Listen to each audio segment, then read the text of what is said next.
नमस्कार। आज हम बात करेंगे अवधूत गीता के 2 और श्लोकों के बारे में, जो पहले अध्याय का श्लोक नंबर 9 और श्लोक नंबर 10 है। वो इस तरह से है कि मनः व गगन आकारम, मनः व सर्वतमुखम, मनः अतीतम मनः सर्वम, न मनः परमार्थतः। तो बहुत सरल सा श्लोक है, कोई कठिन शब्दों का प्रयोग इसमें नहीं किया गया है।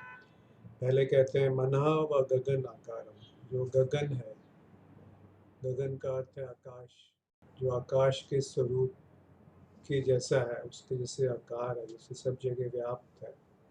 जो आकार गगन है, जो आकाश है, वो सब जगह होता है।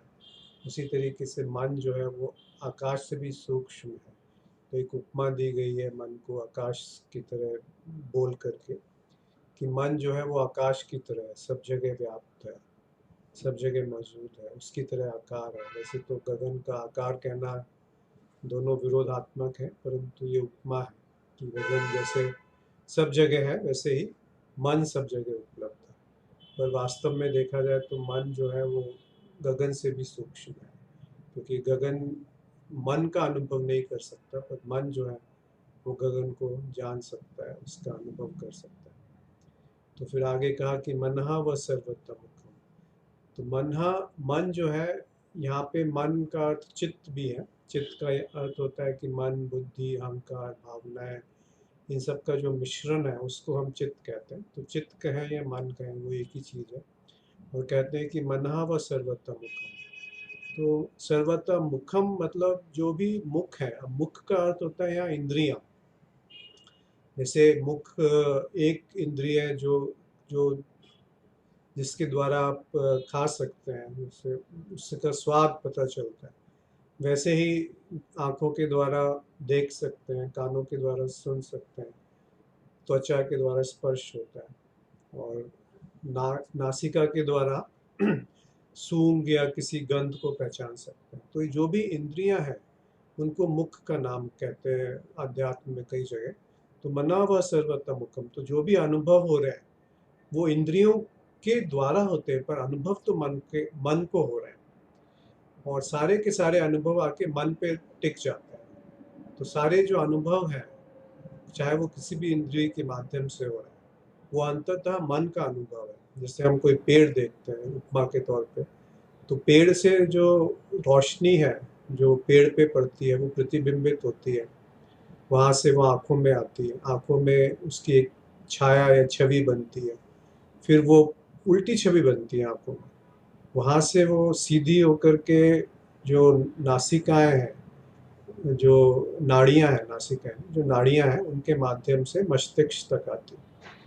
तो हमें वस्तु का अनुभव नहीं होता है, हमें जो नाड़ियों के द्वारा मस्तिष्क तक पहुंचा है उसका अनुभव होता है। और वो क्या है? वो केवल एक मन है। तो मन का अनुभव होता है। मन व सर्वत्र मुखम, तो सब इंद्रियों के पीछे मन है। तो जो भी अनुभव हो रहे हैं वो केवल मन के अनुभव हो रहे हैं। और मनः अतीतम मनः सर्वम, मन का जो है अतीत है, उसका कोई शुरुआत नहीं है, उसका कोई जिसकी शुरुआत नहीं है उसका अंत नहीं है। तो मन का कोई शुरुआत नहीं है, मन की कोई अंत नहीं है। मनः सर्वम, जो कुछ भी है, जो कुछ भी प्रकट है, वो केवल मन है। यहाँ तक तो मन की बहुत व्याख्या कर दी, बहुत बड़ा चढ़ा दिया, उसके बाद अंत में उसको सब धाराशायी कर दिया फिर से, न मनः परमार्थतः। परंतु अगर हम उसकी गहराई में जाके ढूंढने जाएंगे तो मन कहीं नहीं मिलेगा, यानी कि मन है ही नहीं। तो ये सब क्या कहा, जैसे कि आकाश है ही नहीं, आकाश एक कल्पना मात्र है, वैसे ही मन जो है वो एक प्रतीति है, मिथ्या है, काल्पनिक है, कहीं है ही नहीं। न मनः परमार्थतः, परमार्थ के स्तर पे या अद्वैत के स्तर पे या जो वास्तविकता है, जो सत्य है, उसके स्तर पे मन का कोई अस्तित्व है ही नहीं। मन प्रतीत होता है, मन का अनुभव, सारे जगत के अनुभव या शरीर के अनुभव या इंद्रियों के अनुभव केवल मन के अनुभव है, और मन भी कहीं नहीं है। तो एक मिथ्या कहा गया है इसको, क्योंकि मन बदलता रहता है। जो भी अनुभव है, जो भी प्रकट है, वो बदलाव है, इसीलिए अनुभव में आते हैं। और बदलाव भी अनुभव में नहीं आता, केवल हमें मन का अनुभव होता है। और अंत में अगर हम मन को ढूंढने जाएंगे तो मन कहीं मिलेगा नहीं। तो सारा का सारा धाराशायी कर दिया। तो अब है क्या फिर? कुछ तो है जो मन का अनुभव करता है। तो उसको अगले श्लोक में उन्होंने 10वें श्लोक में कहा कि हम एकम इदम सर्वम व्योमम अतीतम निरंतरम पश्यमि कथम आत्मान प्रत्यक्षम व तिरोहितम। अब बहुत सुंदर व्याख्या कही कि है क्या फिर जो हम एकम इदम सर्वम, हम मतलब मैं ही हूँ, और एक है जो कि इदम मतलब यहाँ पर, सर्वम मतलब सब कुछ। तो जो सब कुछ भी है वो मैं ही, क्योंकि अगर मैं नहीं हूँ तो मन का अनुभव करने वाला भी नहीं है। तो मैं वो हूँ जो मन का भी अनुभव करता है। तो मैं हूँ और मेरे होने से मन की सत्ता है। उल्टा नहीं है कि मन है इसीलिए मैं हूँ, नहीं। मैं हूँ तभी मन की सत्ता है, और मन की सत्ता अलग होती ही नहीं है। इसीलिए केवल मेरी ही सत्ता है, मेरा ही है, मेरा ही होनापन है। अहम एकम इदम सर्वम व्योमम अतीतम निरंतरम। जैसे आकाश है, जो आकाश जैसे अतीतम मतलब उसका कोई शुरुआत नहीं है, उसका कोई अंत नहीं है, इसीलिए उसको कहा गया निरंतर। तो जो मैं हूँ वो आकाश के भी परे हूँ, मन के भी परे हूँ। मेरी कोई शुरुआत नहीं है, मेरा कोई अंत नहीं है, मैं निरंतर। तो ये अपनी ही बारे में कह रहे हैं। और जब वो अपने बारे में कह रहे हैं तो वही आपके लिए भी लागू होता है, वही मेरे लिए भी लागू होता है। तो ये मैं और आप भी जो शब्द हैं ये भी निरर्थक हैं, क्योंकि ये केवल शरीर के को हम सत्य मानते हैं, फिर मैं और आप कहते हैं। मन को सत्य मानते हैं, तब मैं और आप कहते हैं। पर ना शरीर सत्य है, ना मन सत्य, केवल मैं ही सत्य हूँ। और जब ये वाक्य कहा जाता है कि मैं ही सत्य हूँ, तो मैं की स्थिति साक्षी में होती है या दृष्टा में होती है, या अनुभव जो देख रहा है सब अनुभवों को अनुभव करता उसमें, तब ये कहना सत्य है। फिर आगे कहा पश्यामि कथम आत्मानम। ऐसा जो मैं है उसके बारे में क्या कहा जाए, उसको कहाँ देखूं मैं?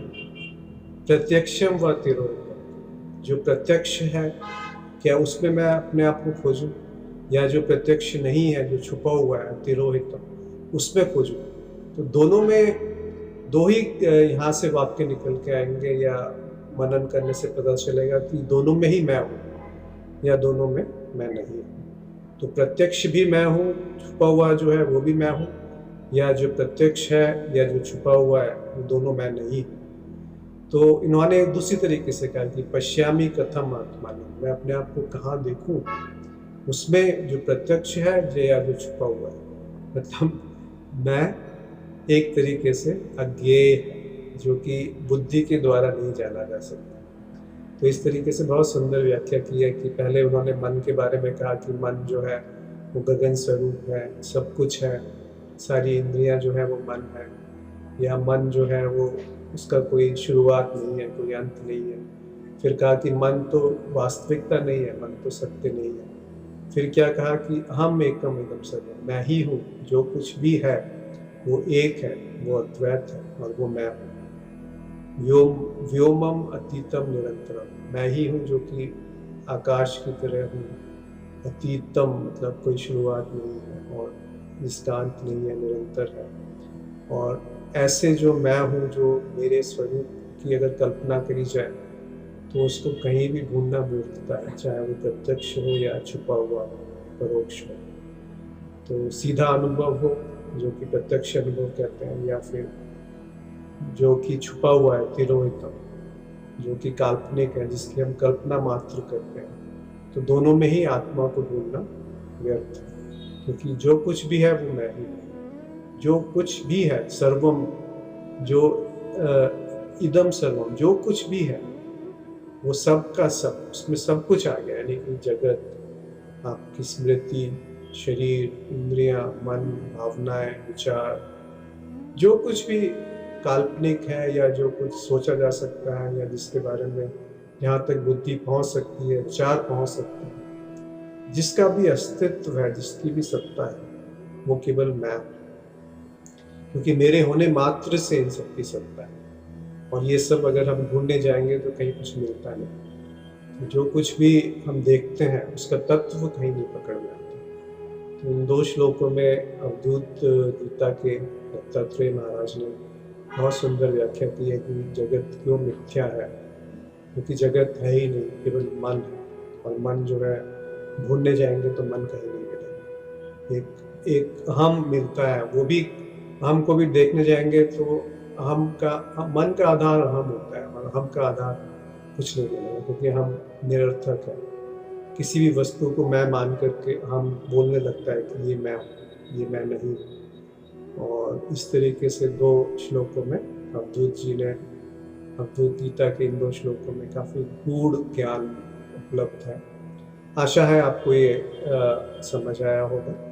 हम पुनः मिलेंगे। धन्यवाद।